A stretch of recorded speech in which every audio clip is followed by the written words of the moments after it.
자, 운사행용풀 이번 시간에는 운동 중에 호흡의 성별 차이에 대해서 한번 설명을 해보도록 하겠습니다. 호흡의 성별의 차이.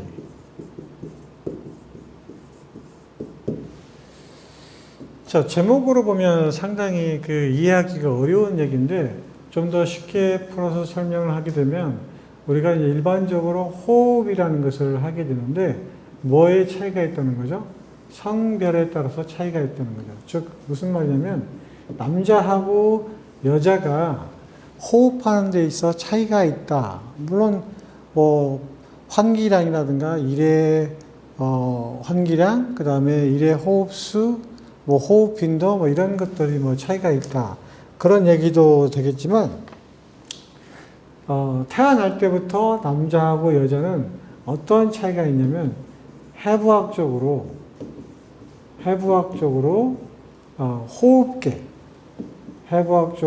호흡계의 무슨 차이?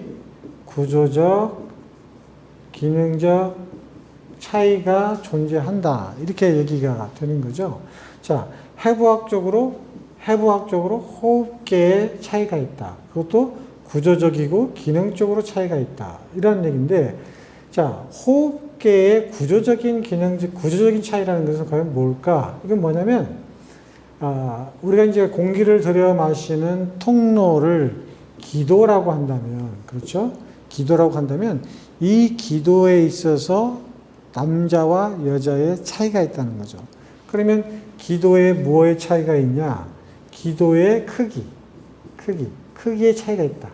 자, 이 크기라는 것을 다른 말로 표현하면 기도의 사이즈라든가 직경의 차이가 있다. 이렇게 보는 거죠. 그 말이 무슨 말이냐면 태어날 때부터 남자가 여자보다 기도의 직경이나 크기가 더 크다는 거죠. 해부학적으로. 그러니까 어떻게 보면 공기를 들여 마시고 내뱉는 데 있어서 기능 구조적으로 더 유리한 조건을 가지고 있다. 이런 것들이 해부학적 구조적인 그런 차이를 가지고 있다. 그런 말이죠. 자, 기도에 있어서 크기의 차이가 있으면 어떤 현상이 일어날까요? 그건 뭐냐면 호흡을 하는데 뭐가 필요하죠? 호흡을 하는데 기도의 차이가 있다라고 한다면 기도의 크고 작고에 따라서 뭐가 필요하냐면 호흡하는데 뭐가 필요하냐면 에너지가 필요하죠. 에너지. 따라서 기도가 작게 되면 호흡하는데 필요한 에너지가 높게 요구되는 거죠. 높게. 즉 많이 요구되는 거죠. 요구된다. 자, 그러면 남자하고 여자가 있을 때 호흡하는데도 누가 더 많은 에너지가 필요하게 된다? 여자가 남자보다 더 많은 에너지가 필요하게 된다.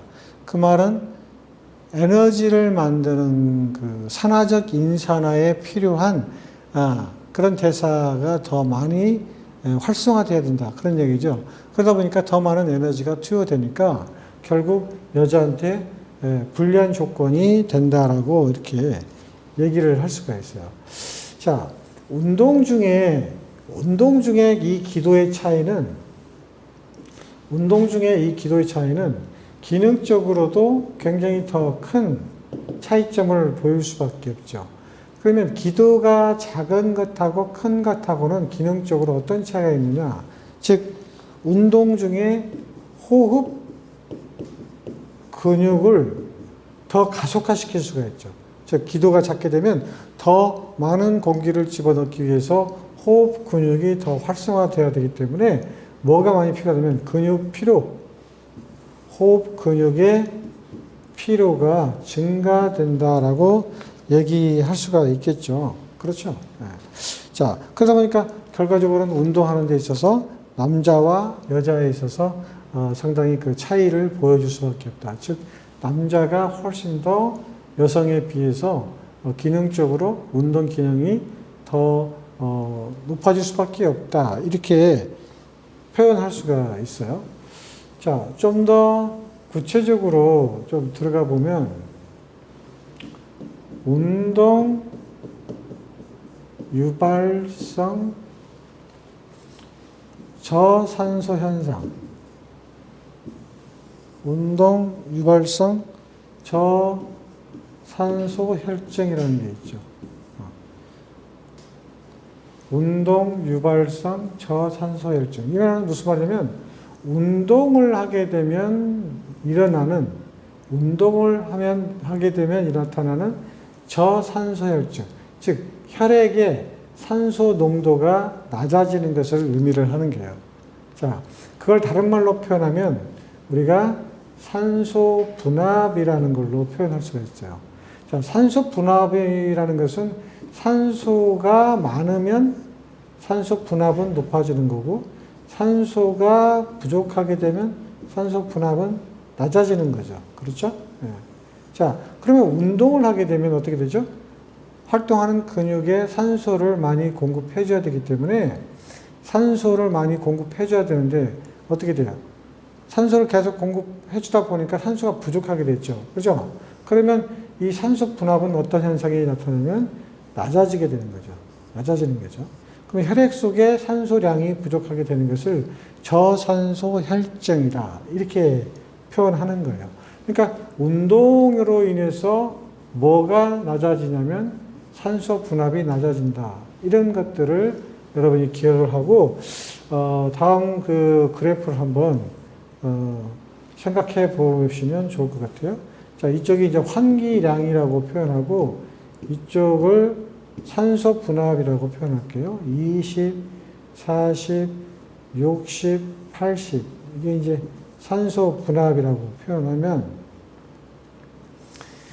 운동 유발성 저산소 혈증에 따른 저산소성 역치라는 것이 만들어져요. 저산소성 역치. 자, 어떤 그래프를 띄고 있냐면 이런 형태의 그래프를 띄고 있어요. 자, 보통 저산소성 역치라는 것이 산소 분압이 60에서 조금 넘었을 때, 자, 이 상태에서 주로 이제 저산소성 역치라는 것이 나타나는 건데, 자, 엘리트 선수들은 저산소성 역치가 사실은 일반인에 비해서 어느 때 나타나면 더 낮은 곳에서 나타난다고 볼 수가 있죠. 자, 이쪽으로 갈수록 뭐가 증가해요? 환기량이 증가해요. 그렇죠? 환기량이 증가해요. 이쪽으로 갈수록. 그러면 운동을 심하게 하면 뭐가 낮아지겠어요? 산소 분압이 낮아지겠죠. 그럼 산소 분압이 운동을 하게 되면 이쪽으로 내려가는 거죠. 그런데 운동선수들은 일반인에 비해서 훈련이 됐기 때문에 저산소 혈증으로 내려간다 하더라도 뭐가 증가하냐면 이렇게 환기량이 증가될 수 있다는 것을 보여주는 거죠. 일쪽으로 갈수록 이제 올라가는 거니까 증가되는 것을 볼 수가 있죠. 하지만 일반 엘리트 선수들은 그런 그 훈련 적응이 안 되기 때문에 조금만 산소 농도가 떨어져도 이같이 환기량이 더 빨리 증가하는 것을 보여주고 있죠. 운동선수들은 좀 느리게 환기량이 증가하는 것을 보여주고 있으니까 훨씬 더 운동 능력이 누가 더 좋냐면 운동선수들이 더 좋다는 것을 이렇게 알 수가 있죠. 자, 이런 것들을 보더라도, 성별의 차이, 기도의 직경의 차이, 기도의 크기의 차이가 운동 중에 남자와 여자에 있어서 어떠한 그 기능적으로 차이를 보여주는지, 이 운동 유발성 저산소성 혈증이나 운동 유발성 저산소 분압 역치, 뭐 이런 것들을 가지고도 우리가 쉽게 성별의 차이가 있다는 것을 알 수가 있을 것 같아요. 자, 오늘 이 시간에는 운동 중에 호흡에 성별의 차이가 있는지 없는지 그런 그 내용에 대해서 설명을 드렸습니다.